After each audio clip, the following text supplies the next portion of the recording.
So in the recent years, libraries have embraced what is called the customer-driven paradigm. So they have adopted several practices from the bookstore and the commercial sector in pursuit of the maximization of resources and innovative practices. So among these practices, some more controversial than others, we can find comfortable sitting, use of computers, coffee shops, also e-books, also DRM, Google, and so on. All these practices are affecting also library values, since we are adopting some ideas or some practices that were originally designed for the commercial sector. The classification system has been affected by this situation too. Traditionally, for more than 100 years, public libraries in the US have been using Dewey Decimal System. Dewey, the man,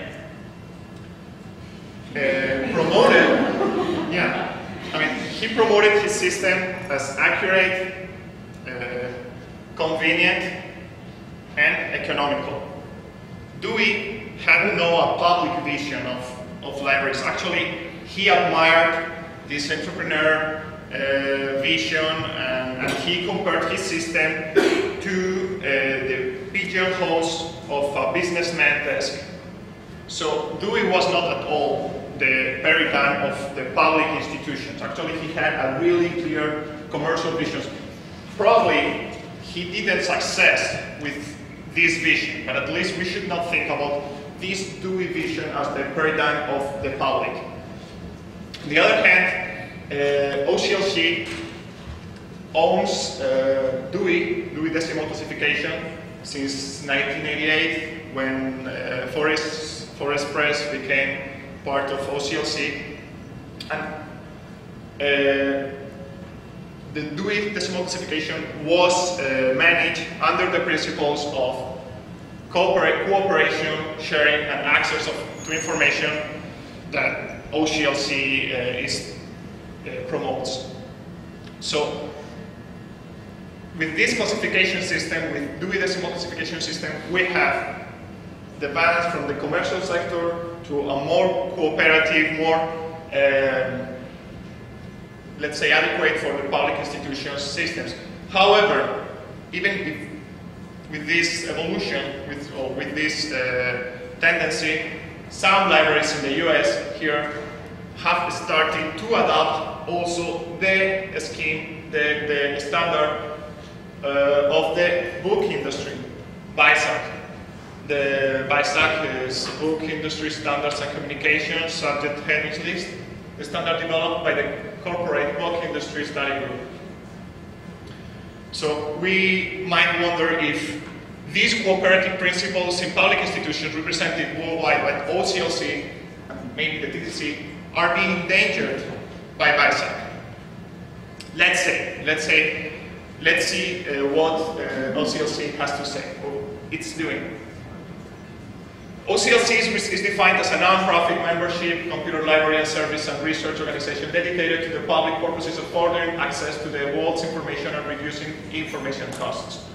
Okay, last year in their website they added that being a non-profit doesn't mean that OCLC doesn't charge for services. So it means that our financial goal every year is to retain a small amount of revenue. This is not contradictory with this purpose. Of course they have to make profit, of course they have to invest in cooperation, so that's not a problem. I don't think it's in conflict with the purpose of public libraries. I mean, since, yes, public libraries should provide access to provide services, whether the public, the people or the users can pay for it or not. But the thing is, this fact that they charge libraries have to pay for several services have created some complaints about libraries. Okay, OCLC is a membership organization, it's a member-based organization, so it's made up of more than 25,000 institutions in 170 countries, several regional councils, so it's a globalized international institution. What OCLC does affects many other countries around the world. What about the DDC? The DDC is a copyrighted and proprietary system managed by OCLC, which also holds the trademarks on the names Dewey Decimal Classification, DDC, and Web Dewey. DDC in other countries, like in Germany, has been published under a Creative Commons license. Non-derivative is one of the most restricted ones, but of course it's not as strict as, let's say, here in the US, when they have fought and they have defended the DDC against some uses. One famous case was that hotel in New York, which used Dewey numbers for each floor. So Dewey sued them, or sometimes arguably fair uses. Like there was a project in a Canadian university with mappings with thesaurus, and they stopped the project. Some authors have wondered here if the DDC should be in the public domain, since it was first published in 1876 and has been developed and maintained at the DDC editorial office in the Library of Congress since 1923, partially funded by the tax dollars. They had to include, OCLC included in last year a statement stating that no, because it has never been. It never has been. That's their explanation. Actually, it makes sense. The argument, the reason is because they continue their revisions and updates. So it's not always the same scheme. The original first version should be in the public domain, but not the current version. Anyway, the thing is, they are not published, they are not licensing the DDC with Creative Commons either. So even if it's not in the public domain, they are defending the copyright, their exercise of the copyright with the system. The truth is, some libraries are getting tired of these OCLC policies, at least here in the US. So they started to find alternatives because of what is perceived as a lack of openness and cooperative values. 2007, Perry Brandt's library in Maricopa, in Arizona, became the first library to adopt BISAC, this bookstore standard, bookstore industry standard. After that, several libraries across the country were influenced by this experiment, and they started to adopt BISAC and to change the classification system and all the process and all the supply, book supply process.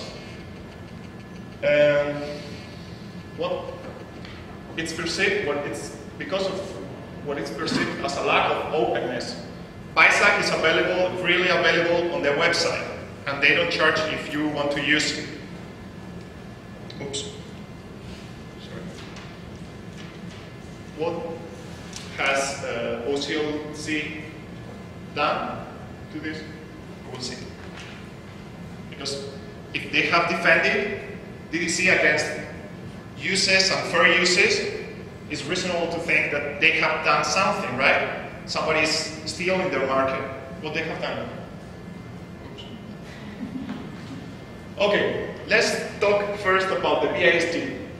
The Book Industry Study Group is the leading US book trade association and working on behalf of its diverse membership of publishers, retailers, manufacturers, distributors, wholesalers, librarians, and other involved in both print and digital publishing to forward its mission. Okay. The thing is, they have collaborated with some library events, like in the 2011 ALA annual conference with the National Information Standards Organization. So they work for libraries too. Of course, libraries, when they buy books and all, the BISG have some influence on them. What's the relationship between BISG and OCLC? OCLC is committed to the BISG and BISAC too, contrary to what many might expect. First, OCLC is a BISG member, so they have the opportunity to influence the standards and practices, participation in committees, and all. So OCLC is not seeing the BISG as a rival. Second, and this is something that I don't know if many libraries adopting BISAC were aware of, OCLC participated in the presentation of the latest BISAC versions. For instance, in 2009, there was a special BISG webcast entitled BISAC Subject Headings, Connected Books and Readers, and was sponsored by OCLC and people from Baker & Taylor and BISG. So OCLC is participating in each new version of BISAC. So what might have been seen as an incursion of the corporate sector into libraries, a public institution, was a sign of OCLC participation in the book industry. Okay, what about the standards? Because OCLC developed some standards, the BISG developed some other standards, so they collaborate, but do they collaborate also in the development of standards? Let's see. ONIX stands for Online Information Exchange for Books. It's the international XML-based standard. It's developed and maintained by the editor. I don't know how to pronounce it. Really, I don't know what's the pronunciation. And it's this is the organization that is in charge of this, but it's promoted, and the input and the promotion in the US belongs to the BISG, and in the UK, the BIC. Okay? This is considered the best way to communicate BISAC codes between partners. It's used by Amazon, Baker & Taylor, Barnes & Noble, Walker, Google, and the Library of Congress. So this is, let's say, the exchange standard for communications in the book industry and more. In January 2009, the global product manager at OCLC, Rene Register, presented a work title, From Onyx to Mark and Back Again, New Frontiers in Metadata Creation at OCLC. So she proposed like to join forces and to collaboration between Onyx and Mark.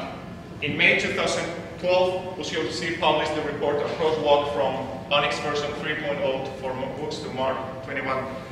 The inclusion of BISAC in Mark records was considered by OCLC in 2008.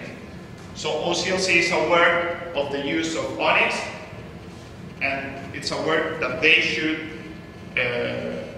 should be some equivalence between Onyx and Mark. What about BISAC and the DDC?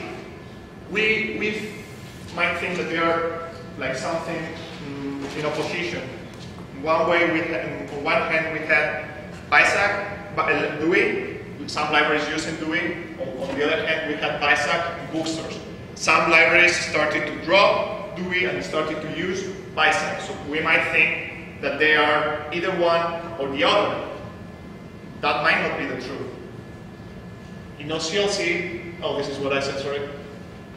And in 2008, it was also announcing a mapping underway between BISAC and DOI to support the association of DOI numbers with metadata in the publication stream. So they are aware that both systems should be connected and linked. This priority of this mapping was such that the OCLC activity of the DDC and the Library of Congress Subject Headings mappings was temporarily suspended. With DOI 2.0, there was a new feature that you can hit the mapping to BISAC. So BISAC was released in the new version with DOI. Here is a screenshot. So we have the medical subject headings on BISAC. So OCLC is used in BISAC. Wait a second, but BISAC is a standard of the US book industry. What about the rest of the world? Because we are talking about OCLC, a cooperative around the world organization.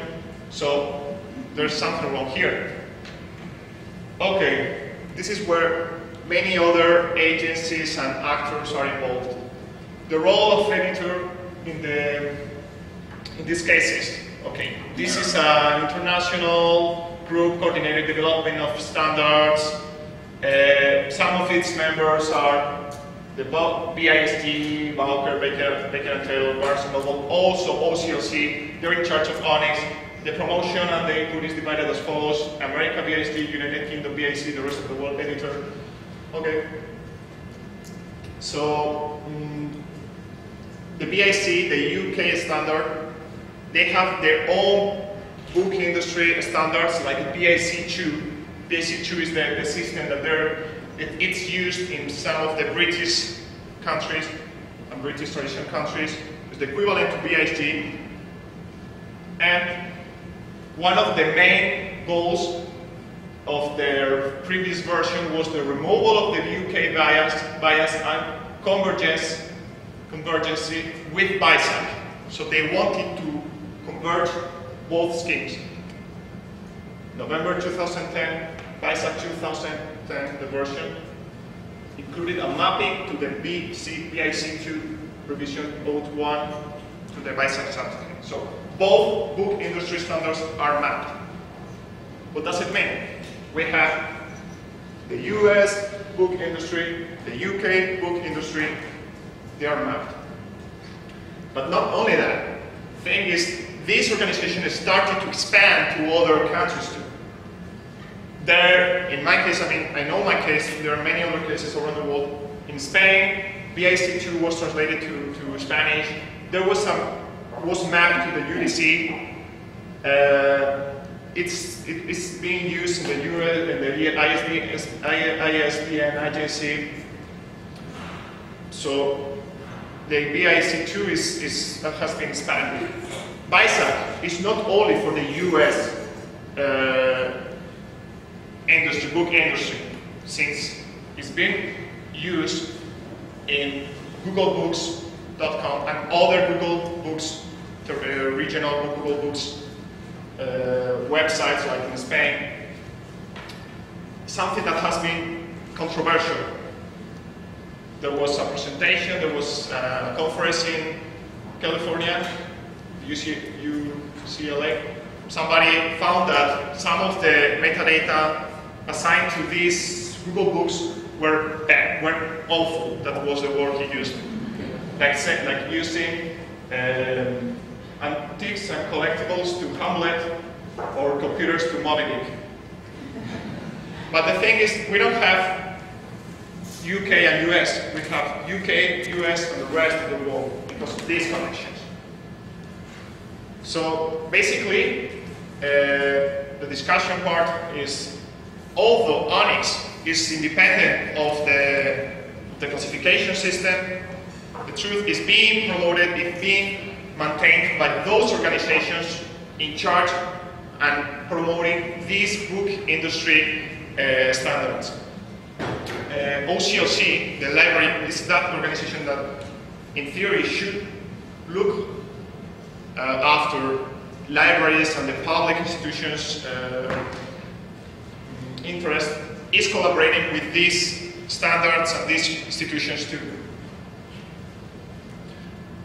So in this new scenario, how can all these connections affect the ethics of public institutions regarding classification in the book supply process? Well, with the development of the electronic book supply chain and the use of books, electronic books, DRM, and so on in libraries, one of the new characteristics of this situation, like our previous presenter said, is books come shelf ready from the publisher.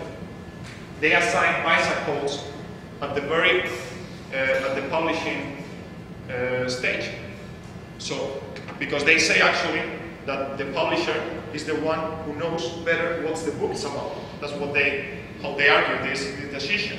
So they assign BISAC codes outside the library, outside the bookstore.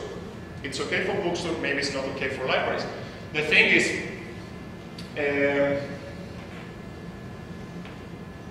if books are being classified or cataloged at the publisher stage,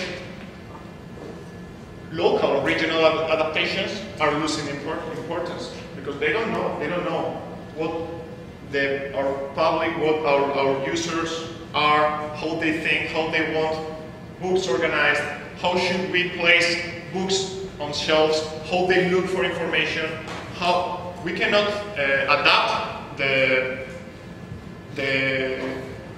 organization of our collection to their needs. So more than one standard or another, because it's not our purpose to say that BISAC is better than the DDC or the DDC is better than BISAC. One of the values, the commercial values or these new values affecting libraries is that processes are being even further globalized. They are not being taken at the library stage. They are being taken at the publisher stage. Something commercial, something totally external to the values of a library, and something that is out of our control. I mean, our control or our goals, our views, our capability of adapt our collection to the needs of our users. And so this convergence of publisher supply chains in a worldwide context, because it's not only in the US, it's a worldwide context, will affect libraries not only in the US but also worldwide in the new era of universalization and globalization. So basically, this is what we wanted to express. So thank you.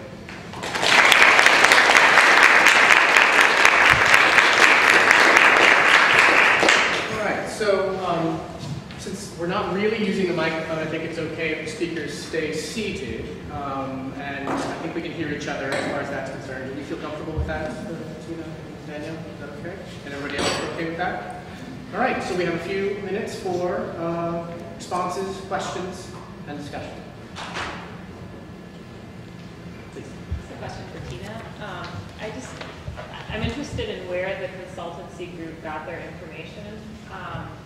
You said that they were looking at this UC Merced as did they do surveys? Do you know, where did they get it? In the beginning of the report, there's a very long list of provosts and library deans who they spoke to, so mostly from extended interviews with administrators. So, thank you.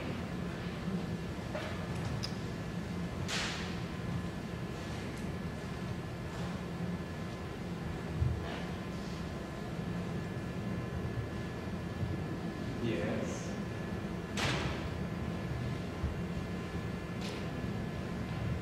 I have a question about the DDC and BISAC, if I can.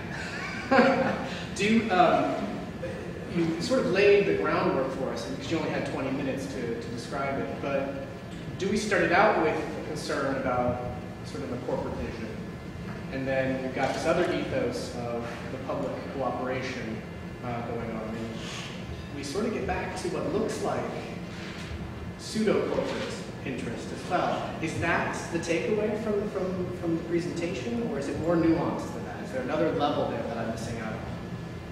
I think some people think that DDC or OCLC defend the interests of the public and libraries, and BISAC is the evil commercial bookstore tool. But the thing is, things are not that easy, because when libraries are adopting BISAC or are dropping DOI, actually they are not rejecting OCLC like they think. So yeah, and that's the point, that things are not that simple. And of course, OCLC is not that pure as we might think, because they have interests, they have done things, they defended DDC, and they seem not to care in this occasion, but of course they did care, and they were fighting. They used another way to fight this, and it was not fighting it, but joining it. So it's like things are not that simple, and the balance, like the title says, between the corporate and the public, it's, you know, we went from public, private, but at the same time, do we demand was not the paradigm of cooperation of libraries and all. So when OCLC seemed to change this situation, things didn't seem to go that well either. But more or less Maybe I could just add to that. The other thing we noticed that there was any representation of libraries directly was seeming to be pretty much squeezed out. So mediated between OCLC was this standing for libraries is what was happening? That's not entirely clear. Please. Yes, my question is for Tina. So you kind of mentioned, you saw that in this report, it really viewed austerity as this sort of inevitable consequence of things, at least in the way that the discussions were framed discursively. And I guess I'm thinking about sort of in terms of efficiency as being this, and I'm thinking in the broader sense of kind of the ethics of these questions.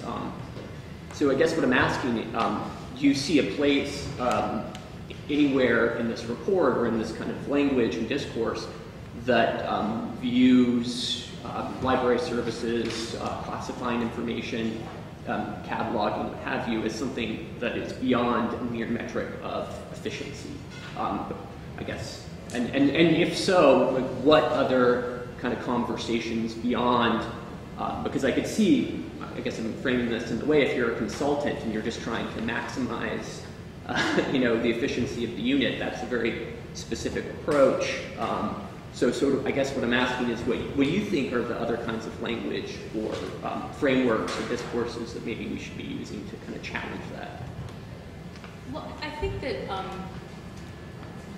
efficiency can mean sort of not being wasteful and an effective, conscientious deployment of resources. But this report tends to identify it specifically as just leanness and cutting back. So I think that the one sense of efficiency is not hard to embrace, but then the other sort of like just cutting down for the sake of doing that is, I mean, in a way that's not even efficient necessarily. I think part of it is just that as far as I can tell from the way the report describes itself, that it was all of the framing of the ideas and the problems was come from people who are not library practitioners, but for people who are administrators, who are the ones who are just so immersed in the budget issues and the pressures that come from above them. And that really seemed to be the only sort of view that was represented or taken into account. And I think that's where the kind of this incredibly bizarre understanding of what the cataloging sort of, flow in the country is. I don't know, did that answer the question? Yeah, I guess a little bit. Yeah. Did you want to push on it? Well, okay, sure. Why, I mean, does anybody else? I don't want to push it. I guess absolutely in terms of kind of using resources in the best way possible. But for example, I'm thinking a lot about library practice, and frequently, even outside of the realm of cataloging, there are sort of considerations that spending 30 minutes of my time with a particular student in a reference interview might not be a sort of maximally efficient activity, yet at the same time, I think philosophically it's really at the core of kind of what librarians do. And so sort of clearly, I guess what I just want to hear from you, or I would be interested in hearing from you, more of maybe an articulation of sort of what other kinds of frameworks or kind of discussions we could have beyond kind of this, the sort of underlying assumption of austerity, and what sort of conversations to kind of open up this kind of issues in maybe a future report, right? Or because I don't know. I'm sorry. Well, I think anybody could respond to that, in the sense that it's a very general question. But one, it's just, and this isn't in direct response to what you said, but I just think it's important that this call for austerity and this sort of sense that there's no possible response to that other than just immediately bow before it, really can't have a positive endpoint, in the sense that this sort of demand for givebacks and cuts is only going to come to an endpoint when there's actually some resistance to it, right? If we just continue to give up everything we're asked to give up again and again and again without ever making a counter argument, I mean, I don't think that there's ever going to be some kind of voluntary, like, okay, like now you can have the little bit that you have left from the powers that are making these decisions. I don't know. I mean, like, it feels a little facile to say that I think that we need to have a balance between the practical considerations and the core principles of our profession. But I think that that's really it. I mean, that, and in a practical sense, in a day-to-day, I mean, I have to make micro decisions constantly about how much time I'm going to spend on something and what I'm going to give my time to it, and it's affected very substantially by these kind of concerns. Like I was mentioning, I think at the reception at the table when we were talking, that I found that I tend, as the head of the cataloging department, to focus very explicitly on projects that satisfy the demands and desires of the circulation and reference department, like far above often just cataloging production and focusing on materials that we need to get out, just because I really need those people to be conscious of the ways that we help them and to be backing us up when we're subject to these attacks. And so it's something that a strategic decision that I've had to make. Other questions?